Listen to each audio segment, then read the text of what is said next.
Hello, everybody. How y'all doing?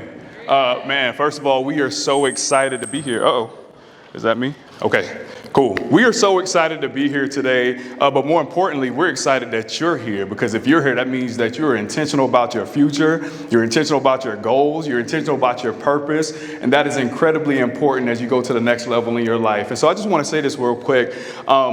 One of my friends asked me this question a few weeks ago, and I ended up making a reel about it. He said, Durelle, what is the greatest determiner of success? And I started to think about that. And I said, you know what, I'm really looking into this. And I stumbled upon a Harvard study that said the greatest determiner of success is actually your reference group, the people that you hang around, the people that you break bread with, the people that you spend time with. So shout out for y'all for finding your reference group, for finding the people that's going to help you get to the next level. Absolutely. So y'all are incredible for that. And I'm going to say this as well. When it comes to motivation, motivation actually stems from deprivation when it comes to physiological needs, right? So if you're deprived of water, you're going to find something to drink. If you're deprived of food, you're going to find something to eat, right? If you're deprived of being intimate, you're going to try to be, Y'all know what I'm talking about. And so, but when it comes to intangible things, right, like success and financial success and scaling your business, motivation actually stems from your reference group, okay? So I want you to take this time to really network and get with these people and make them lifelong friends, because that is very important. All right, we're going to get started. Okay. Like I said, my name is Durelle, and this is my beautiful wife, Samantha. Hello, we are so excited to be here in Atlanta with you guys. We flew from DC yesterday. We were expecting some warmer weather, but it sounds like spring's taking a little while to come in, but that's okay. We are so excited to talk to you guys about the Planning Playbook, and I'm going to give you some background into how the Planning Playbook came to be. When Durelle and I got married, we were 22. We were really young, and I had moved from Canada to the United States to be with him, and we had so much going on. Like many of you, we were very ambitious. We wanted to start businesses. Durelle was pursuing medicine at the time. I was doing my master's. I was working in corporate. He was in the military. We had a lot going on. And a lot of things were getting a little bit of our attention, and we felt like we really weren't accomplishing anything. So, if we look familiar, you probably have seen our viral video on Instagram of our annual strategy meeting that we have every year. It went viral for the first time in 2023. We actually started having the meetings in 2019. The only difference in 2023 was that we decided to record it. And Durelle put it up on Instagram, and it reached 25 million people in the first year. It went crazy. It went viral again in 2024.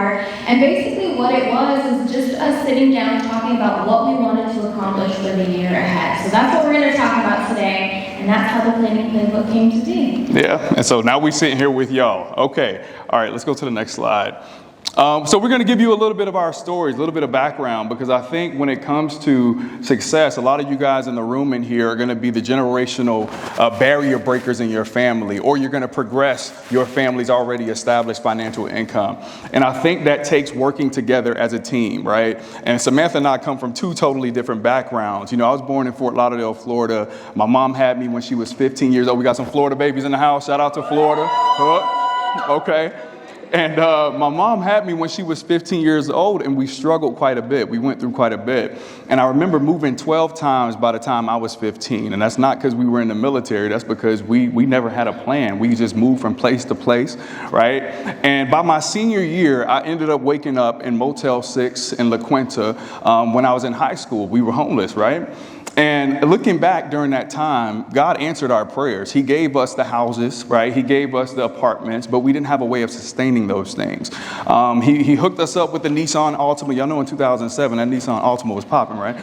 But it ended up getting repossessed multiple times because we didn't have a plan for those things. Well, I ended up going on to play college basketball in New York, and I played there for 2 years, and I broke my ankle, and I moved to Maryland shortly after that. And then I met Samantha, and then I joined the Air Force. And it was during that time, and my first couple years in the Air Force, where I understood the idea of planning, setting goals, and setting systems to execute those goals so you can be successful. And we started to adopt that into our marriage, and it worked wonders for us. And so Durelle and I had very different upbringings. I grew up in a family, two-parent home. My dad had a 25-plus year career in the Canadian military, and my mom owned a business. And so we traveled often. often, we lived in the nice neighborhoods, and we lived a great life. And the reason why we tell our stories is because it's important for everyone to know that it doesn't matter if you come from a family of planning or not, you can be the change maker in your family and start being intentional about what you want out of your life. Yeah, absolutely. And so essentially, Samantha worked in corporate for a number of years, and myself in government. And you realize with these businesses and these entities, y'all been in these meetings where they have their annual strategy meetings. They have their end-of-year fiscal meetings. They have their quarterly meetings, right, where all the departments come together and they talk about their individual goals so they can reach collective success. And so we talked about it. We said, well, why don't we do that for our own lives? We have our departments of our lives, the Department of Finance and travel and personal and professional goals and things that we want to do. Why don't we sit down, come together, and talk through each of these things and plan it out? And so we started doing that, and it led to some pretty cool things. We just turned 30 last year, and we have 6 college degrees between the both of us. Last year, I finished the master's in cellular and molecular biology at George Mason University. Yes, thank you. We've been able to save and invest 6 figures. We built 2 homes from the ground up. We've traveled to over 20 countries. We had our first 6-figure month in December of last year in our business. And that's because of the type of intentionality and focus on planning. And so that's what we're going to talk to you guys about today. Hopefully we won't run out of time. All right. If you don't take anything from this discussion today, I want you to take this. You do not rise to the level of your goals, but you fall to the level of your systems. Okay, and that is a quote by James Clear. And I want you to really take the time to really understand that, because a lot of us pray about it. We talk about it. We talk to our friends about it. We have the vision boards, right? We try to manifest things, but if you don't have a system in place, that's really like having a destination without a mode of transportation. You don't even know how you're going to get there. And a lot of us have these goals and these ideas, and we want to scale our business and we want to go higher in our careers, but we haven't set systems in place. The deal is most people don't have a motivation problem, they have an accountability problem, right? And when you have a system in place, that is your checks and balances. That's going to make sure that you are accountable to those goals, okay? And that's what we're going to get into. So before we get into the system and how you're going to achieve the life that you want, we're going to first talk about what is holding you back. This is always the most humbling part. We've done so many webinars and we spend a lot of time on this piece, because it's one thing to know what you need to do, it's another to understand what habits are holding you back. So you might be looking at this list and some of them might be calling you out. And so we're going to talk about a few of them that, impacted us personally. I know for me, not knowing where to start was a huge thing for me. And that really comes from not having a plan. So if you know where you want to go, a lot of times we end up procrastinating because we don't know what that first step is. And when we do take the first step, all the other steps fall in line. But we put off that first step, filling our time with things that feel productive but really aren't moving the needle forward. And the other one for me was competing goals and priorities. And I think this is so important to talk about, because whether you set goals at the beginning of the year or maybe you do it, around your birthday, we're overly ambitious at that time. And we think we have so much time ahead of us. We're going to set all of these goals. This is going to be the year that's going to change everything. But what we don't realize a lot of the times is your goals are typically taking something from you, whether it's your finances, you have to spend money to get it done, or it's taking your energy, your time, or maybe it's taking all 3. And a lot of times when you're looking at your goals, you're not looking at them holistically and thinking, okay, do I really have the money to start this business and do these trips that I want to do? Do I really have the time to finish my degree and read all of these books? Because they're all taking something from you. So another thing as you're setting goals to think about is, what resources is this going to take for me, and realistically, do I have what I need to be able to accomplish all of them? The other thing I'll say before Durell talks about I'm normally the rambler, y'all. The 2 that impacted him is that a lot of times when you are setting your goals too, that's why it's good to do it with a partner, because they can, hold you accountable. There have been times where I've said, hey guys, or hey Durell, I'm going to read this amount of books this year. I'm going to read 12 books. And he'll look at me and be like, did you even read 3 last year? Right? So you have to have somebody who will hold you accountable and help you set realistic goals. Yeah, absolutely. And I'll piggyback off the competing priorities. Last week, I had the opportunity to go with 10 other creators to the NCAA Final Four with Dove Men Plus Care. And I had breakfast. I had the opportunity to have breakfast with Grant Hill. And Grant is an NBA Hall of Famer.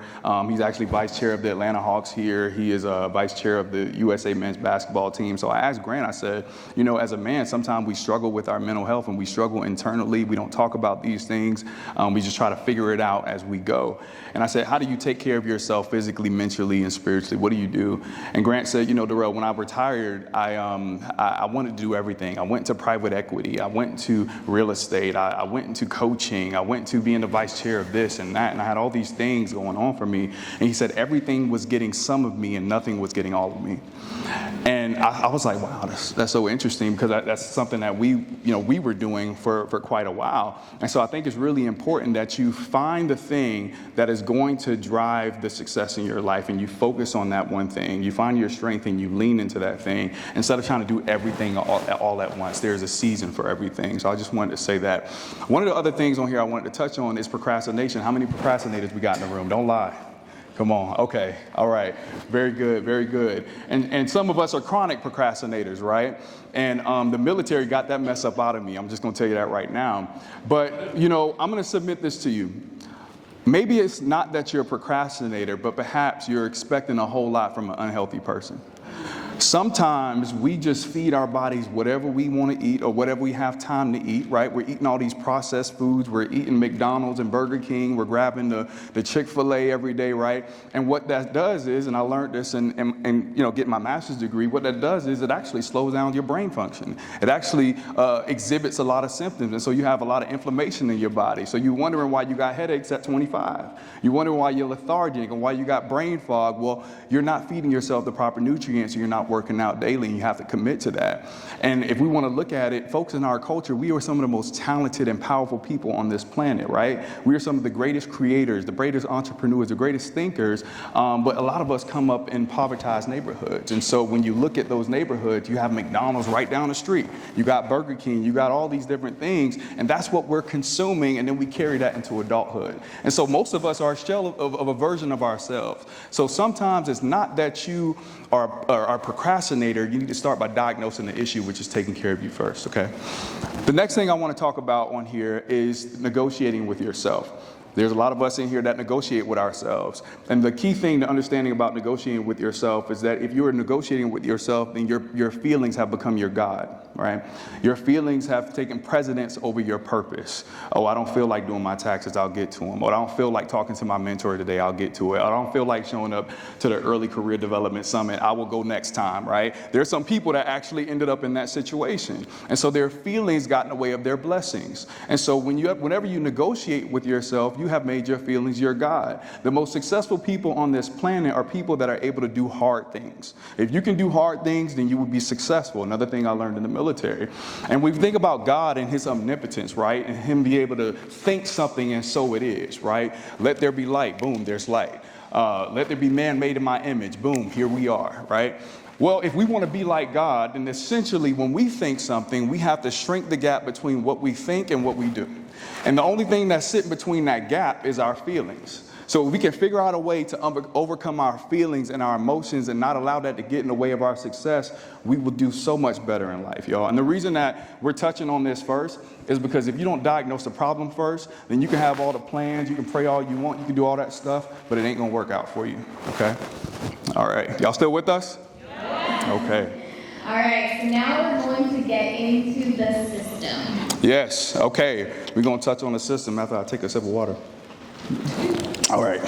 Okay, so this is a system that we use. At the beginning of every year, Samantha and I sit down and we talk about our goals for the year. And we use this exact system to help us get where we want to go. And so the first part of this system, I want you to write this down, is we reflect. We take time to reflect, okay? And we reflect on two things. The first thing we reflect on is our goals and things that we want to accomplish throughout the year, whether that's paying off a certain credit card or saving money for a certain trip or, getting higher education or something. Whatever it is, we write it all down. We get it to the forefront of our mind. And then we reflect on what held us back in the previous year. Whatever it was, it doesn't matter. If it was, you're a procrastinator, you had too much going on, you was hanging out with the wrong folks, you're going to have an honest conversation with yourself and you're going to figure out exactly what was it that held me back last year. So as I go into the next year, I don't have to deal with these things, or I'm conscious of them so I can make a better decision, right? And so that's the first part of the system. Next slide. The The next part of the system is you're going to define your goals. There are so many of us that have these very large and vague goals. Saying that you want to be financially free isn't necessarily a goal. It's kind of something that you want out of life. But we have to get more specific with our goals. So when it comes to defining your goals, you're going to answer these 4 questions. Is this goal specific? Why do I want to achieve this goal? When do I want to achieve this by? And what are the steps to achieving this goal? Is this goal specific, right? If I told somebody to meet me in Georgia, well, that's not very specific. I don't know where I'm going. I have so many questions that follow up behind that. But if I tell them to meet me in Georgia, in Atlanta, at the Lowe's Hotel, at the Early Career Development Summit, they're going to know where to go and when to get there, right? Now you have a specific on how to get there. It's the same thing with your goals. You're going to have to make sure that you define them really well. If I have a financial goal, it should look like a number and a time frame that goes with it. I want to save $12,000 by this time next year. That way I can say, okay, well, how am I going to do that? I can put away $500 every 2 weeks, every pay period until next year in a high yield savings account so that I can make money on interest on that money, right? And then you're going to get into your why. Why do I want to achieve this goal? Well, the reason that understanding your why is so important is because your why is going to help you overcome your feelings and emotions. The reason that you don't cuss your boss out at work is because you understand your why. The reason that you show up to a job that you may not necessarily like is because you understand your why. At the end of the day, it's paying the bills, right? And so when your why is at the forefront of your mind, that's going to help you propel forward on the days you don't feel like doing it. We've had some missions in the field in the military, and I'm like, Lord Jesus, I do not want to travel down here, down range, do none of this. But when I understand the why, that's what pushes me forward, right? And that's going to be the same thing that's going to push you forward when it comes to your goals. The next thing you're going to address is your when. So this is what's going to take your goals from someday I'm going to do this, or I want to do this someday, to know I'm going to achieve this by the end of the year. So this is going to create some urgency, and it's going to give you a deadline, and you're going to have a timeline to start working towards. And the 4th is my favorite, and this is the steps that you're going to actually take to achieve the goal. So we talked earlier about how our goals can seem so overwhelming that a lot of times we end up procrastinating and just doing nothing. And so what this is going to do is it's going to take your goal and it's actually going to create more like a checklist of things that you can actually check off weekly or monthly. That way you're not attacking this huge goal, but you're actually looking at your checklist of the things that you need to get done to get you to where you want to be. And that goes for anything, right? Whether it's something as simple as, traveling somewhere, there's a list of things you need to do, right? You need to save a certain amount of money. You need to research what you want to do, all the way to building a business, right? There are certain things, the concept of building a business seems so huge, right? It seems so overwhelming. But when you look at the list and it's things like, okay, naming the business, filing the LLC, getting your domain, okay, those are 3 things I can do this week, and that already puts you ahead. Absolutely. Awesome. So we got reflect, we got define, and now we have organize your goals. Okay, this is really important because this is going to follow the next step, which is check-in. But the way you want to organize your goals and the way we've done it is, like I mentioned to you, we kind of look at the important parts of our lives as departments, right? So we have our financial goals, we have our personal goals, our professional goals, our business goals, our family goals. We plan to start a family next year. We're really excited about that. Thank you.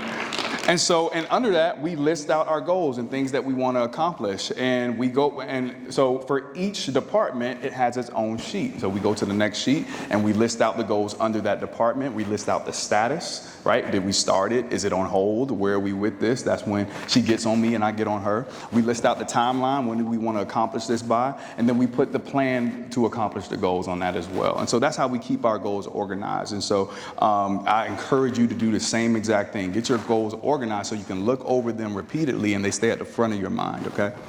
All right. So we always like to say that the Planning Playbook is not a set it and forget it model. Like I said, beginning of the year, whenever you set your goals, you're so excited, you're so ambitious about everything that you want to do, but a lot of times life is in life and things fall off your radar, right? So the check-ins are so important. Durelle and I call them life meetings. We have them every Tuesday at the Kitchen Island. Sometimes they get a little bit heated.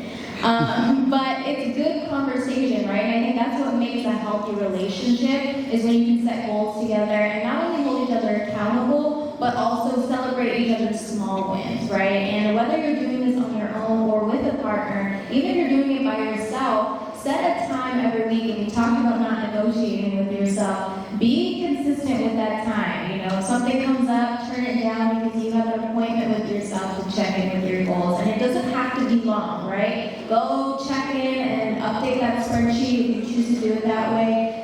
Reflect on what's holding you back and make sure you take that time seriously. Absolutely.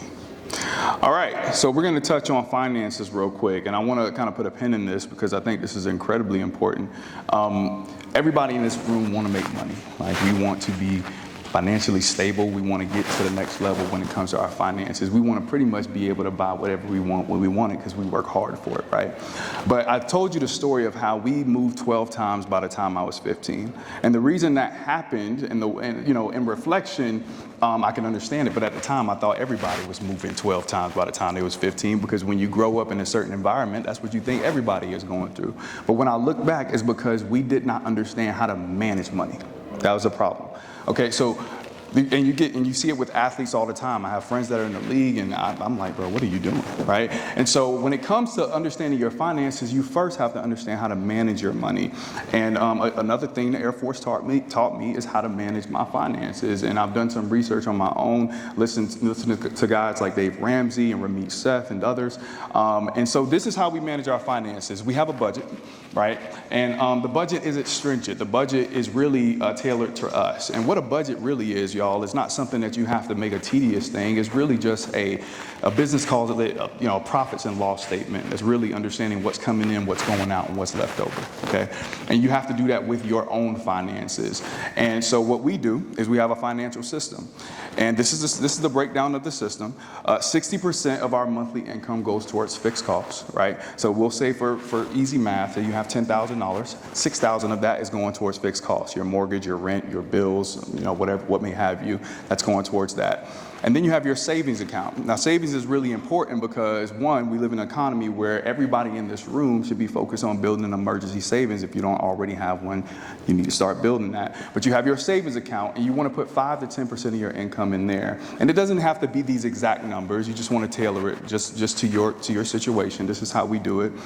And then HYSA means a high yield savings account. A lot of people save their money in a regular brick and mortar bank account. Your money is not making interest in those banks, right? If it's in a Chase, a Wells Fargo, a Bank of America, you are wrong. Your money needs to be in a high yield savings account. And some of you may say, well, isn't that gambling? It's not gambling. They are FDIC insured, which means that if something happens to that bank, you still get your money back at the end of the day. So you should be saving your money in a high yield savings account. That way you can make 4 to 6% on your money every single year. Okay? And then you have your investments. So your 401ks, your IRAs, military, we call it TSP, right? Your stocks, your bonds, your real estate investments, whatever that is, 5 to 10% of your money should be going there. And then we have what we call fun money. We are not our parents' generation. Millennials, Gen Z, Gen A, we gonna travel. We gonna book the flight. We gonna go on the cruise. Come on, y'all hear me? We gonna enjoy it. We are not waiting till we are 60 and we got arthritis in our knees and we the aunties and the uncles, we gonna get out and do it. But here's the deal, we're gonna do it the right way. We're going to do it the responsible way. We're not going to pay all of our bills and then go travel. We're going to pay our bills, we're going to pay ourselves, and then we're going to go travel. Okay, and that's how we set up our finances. Automate your finances. Automate your finances. We had terrible credit growing up, and my credit was jacked up because we had some bad practices in my family when it came to credit. But automate your finances. Somebody laughed at that. Y'all know exactly what I'm talking about. Automate your finances. That way, your bills are getting paid on time. Your credit card bill is getting paid on time. Those things are taking place at the right time. And then also, when your money hits your bank account, it's going directly to your savings account and your investment accounts. You don't even have to think about it. Sometimes I look, 6 months later at my investments, and I'm like, oh wow, this is really cool. It's just to watch it grow, right? And that's because it's automated. I don't have to think about it, okay? And then there's 2 ways to increase cash flow. The first way is going to be limited. You're going to cut back on your expenses. If you're making $100,000 a year, there's no reason you should have a $8,000 high-rise in Midtown Atlanta.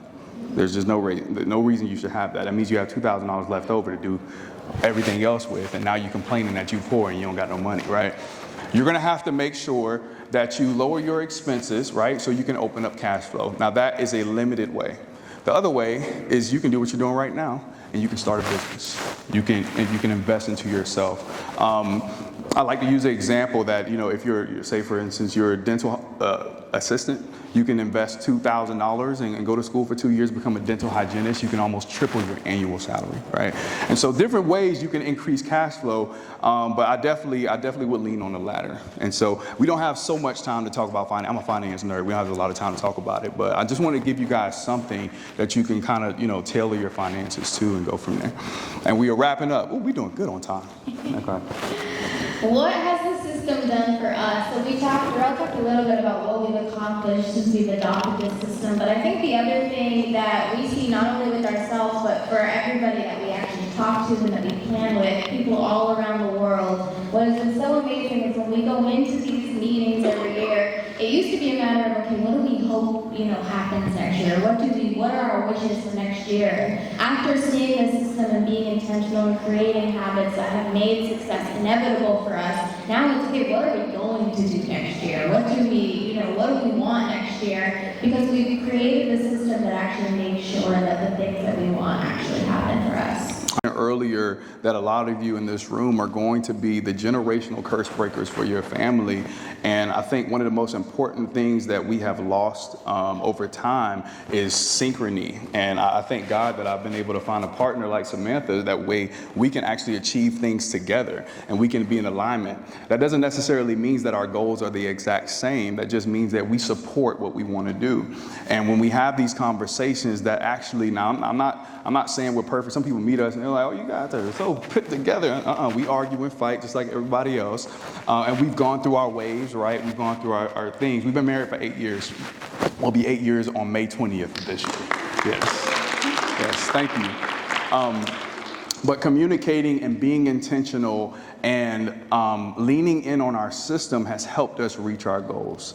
And that has been such an incredible thing for us. Like I said, we've been able to do some cool things. And I'm excited about my 30s. I'm really excited about my 30s. I think it's going to be a fun ride, and we're excited because now we go into every year like, what are we getting ready to do? The Bible says, write the vision and make it plain. And so once we make that thing plain, we are driving until it's done. And my hope is for you guys to take on that same mindset, take on that same attitude, take care of yourself, find the others, right? The same people that you are here with, because some of y'all got some pennies in your friend group. You need to get rid of those pennies, grab some quarters, right?